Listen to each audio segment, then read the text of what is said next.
Hana mến chào cô bác anh chị và các bạn. Hôm nay Hana chia sẻ với cô bác anh chị và các bạn thêm một món bánh hấp rất là ngon, nhưng mà cách làm thì vô cùng đơn giản, đặc biệt với những nguyên liệu dễ tìm và rẻ tiền. Nếu cô bác anh chị và các bạn thích, xin mời vào bếp làm cùng với Hana nhé.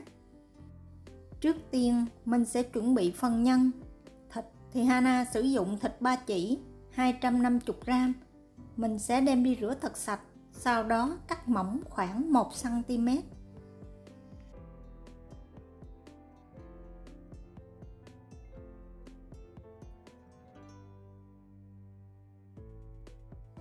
Để khử mùi hôi của thịt và để cho nhân được thơm ngon hơn thì mình sẽ đem chần thịt với nước sôi, cho vào nồi nửa lít nước, thêm vào 20g gừng cắt lát, 10g hành lá cắt khúc và 1 muỗng cà phê muối khuấy đều, đậy nắp lại nấu sôi.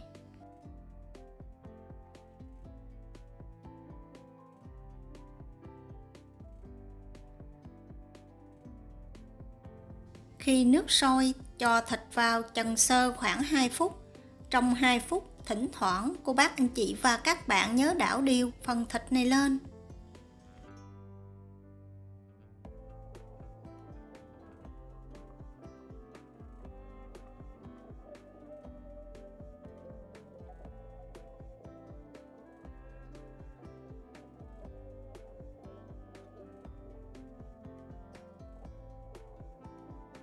Sau 2 phút, tắt bếp, vớt thịt cho ra tô nước lạnh giúp cho thịt trắng không bị đen và để cho thịt nguội, sau đó cắt nhỏ.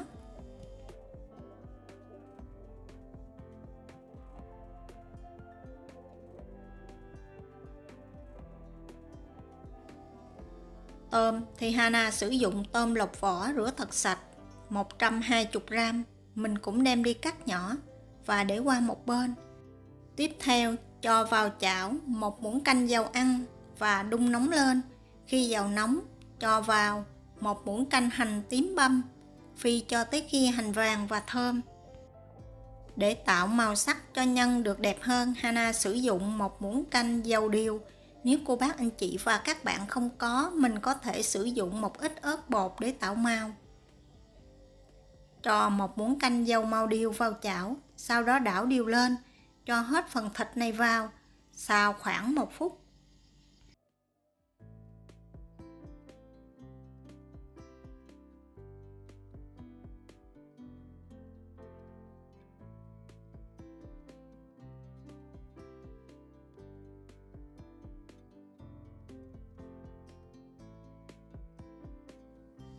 Sau 1 phút, gia vị nêm vào gồm có 1 muỗng cà phê đường cát và 2 muỗng cà phê bột nêm ga.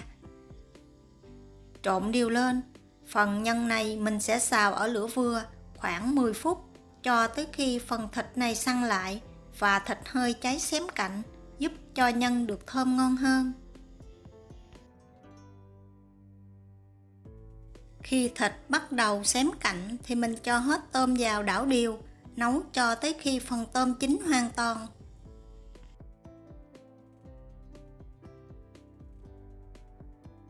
Thêm vào 1 muỗng cà phê tiêu xay, sau đó trộn đều lên, tắt bếp, cho phần nhân này ra ngoài tô và để cho thật nguội.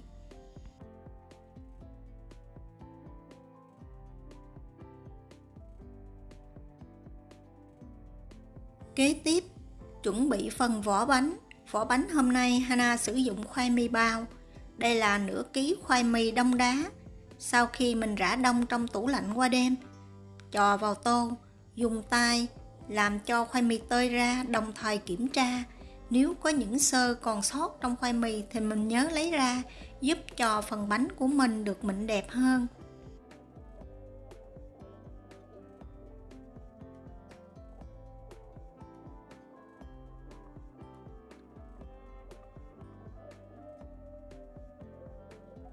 Để cho phần vỏ bánh hơi đậm đà một xíu, Hana nêm vào 1 muỗng canh đường cát, nửa muỗng cà phê muối, 1 muỗng canh dầu ăn giúp bánh được mềm ngon.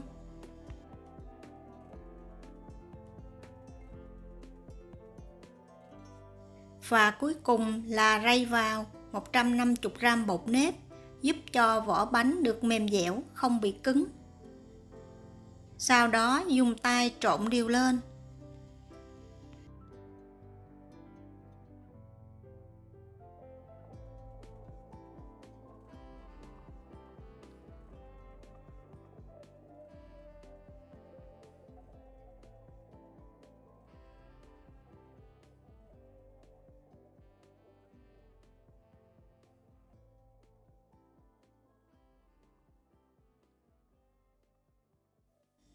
Đây là khoai sau khi trộn xong vẫn còn khô, không được dẻo mịn. Vì vậy mình cần phải cho thêm một ít nước ấm vào. Lượng nước cho vào tùy theo độ hút nước của bột và khoai. Cô bác anh chị và các bạn cứ cho từ từ phần nước ấm vào, nhồi cho tới khi phần khoai và bột không còn dính tay, dẻo mịn, không quá khô cũng không quá ướt là được.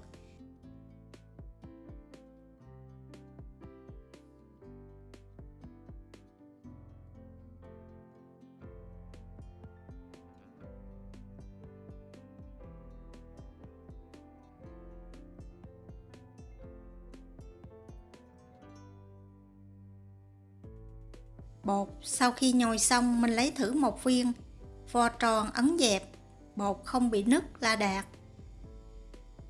Phần bột này mình sẽ đậy lại để khoảng 10 phút cho bột nở. Trong thời gian 10 phút thì cô bác anh chị và các bạn nhớ chuẩn bị sẵn một xửng nước sôi.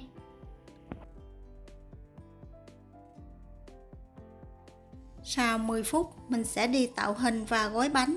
Đây là khuôn Hana sử dụng, nếu cô bác anh chị và các bạn có thì làm theo Hana, còn không có mình có thể gói trực tiếp trong lá chuối, hoặc là mình vo viên hấp trực tiếp không cần gói lá cũng được. Nhớ lót phía dưới bằng giấy nến hoặc là một ít lá chuối để chống dính.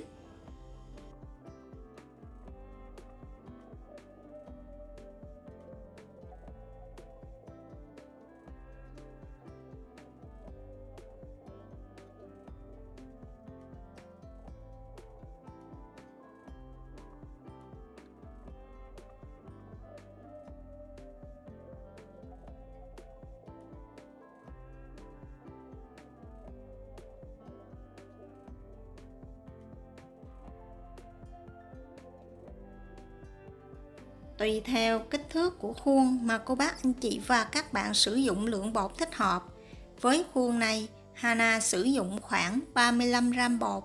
Sau đó mình tạo lỗ hổng chánh giữa và cho nhân vào bọc kín lại.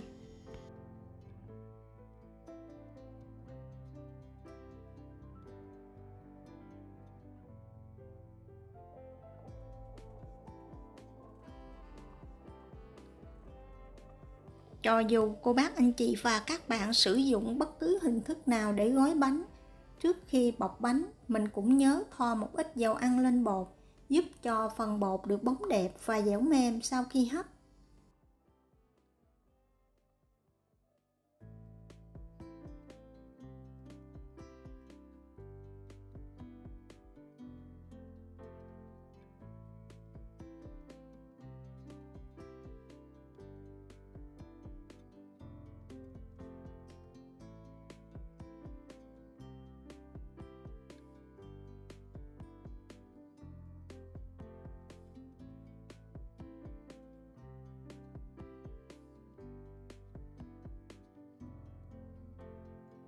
Với phần bột 35g thì Hana hấp bánh khoảng 25 phút ở lửa vừa.